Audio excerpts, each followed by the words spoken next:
Eto na. Ito na yung pinakahihintay mo kung meron kang sobrang pera o meron kang mga sa 40 mil hanggang 100,000. Ito na yung sapat na negosyo na para sa'yo. Ang laki ng kitaan dito sa negosyo na to, itong printing business. Sigurado ako, kikita ka ng kikita dyan.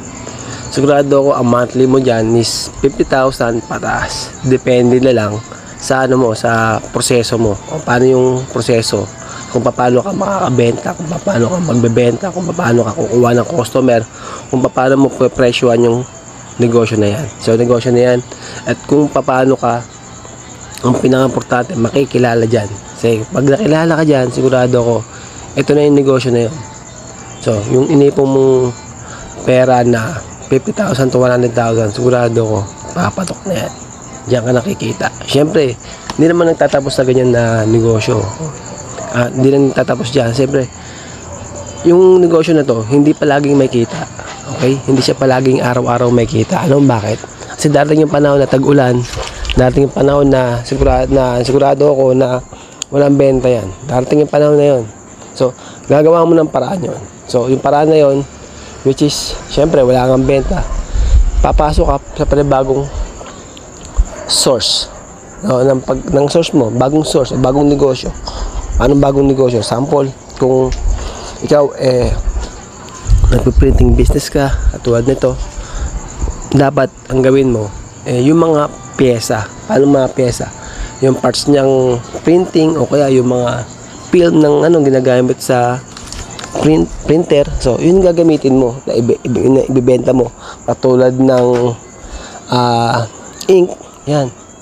Sobrang daming ang daming paraan. So, siyempre, paano mo naman iimpisahan yun?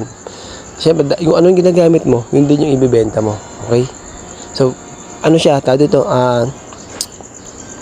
siyempre, mag-uumpisa ka ulit sa konting pera. So, pag sabing konting pera, yung ginagamit mo, ibenta mo na rin yun. Tapos, ibili mo ulit.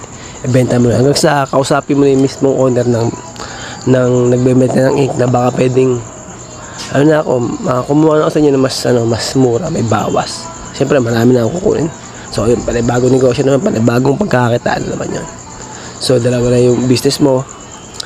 Meron ka ng printing business at meron ka ng materials at mga ink business. Materials na mga printing materials, mga ganoon. Mga film, yan. Mga baso, yan. Mga, sobrang dami yan, sobrang dami. So, yung ink, sobrang dami yan. Mga printhead. So, hanapin mo yung mga yung mga dito, mga supplier niyan. So, pag nakita mo yun, sigurado mas kikita ka pa doon. Okay? Saka, ang pinaka-importante, yung kinita mo, i-roll mo kagad. Pag sabing i-roll mo kagad, ibili mo na kagad ng kailangan mo sa negosyo para lumaki ng lumaki. Ganun siya. Basta, kumita ka ng konti, i-roll mo na. Okay? Yung pag-roll na yun, napaka-importante yun para lumaki ang business mo. Pero kung meron kang isang part dyan na kakainin, yun yung tanong mo, paano yung kakainin mo? Siyempre, kailangan meron ka pang isang source na income na yung pag binenta mo ngayon, kapag gumawa ka ng serbisyo ngayon, bibigay ka sa yung pera. Yung pang araw-araw ba na kita. Iba kasi ang negosyo ko, hindi siya pang mabilisan. Mag-aabot na ng isang buwan, 3 buwan, 6 months, 1 taon. Doon ka palang kikita. Okay? So, yung sasabi ko na pang suporta ba sa pangangailangan mo, sa pagkain mo, ganun. Hindi siya hindi siya about sa business. About siya sa buhay mo, nakakainin mo. Kasi pangangailangan mo, panood mo ng sine, pang shopping mo, doon ka kukuha ng pera. So, dalawang source ang kailangan mo. Hindi lang printing business ang magpapayaman sa'yo. Yung printing business, yung kikita ka ng malaki.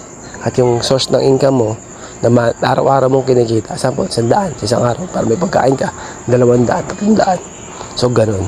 So, kailangan, more in time ka pa rin sa business mo. 24 hours ka pa rin trabaho dyan.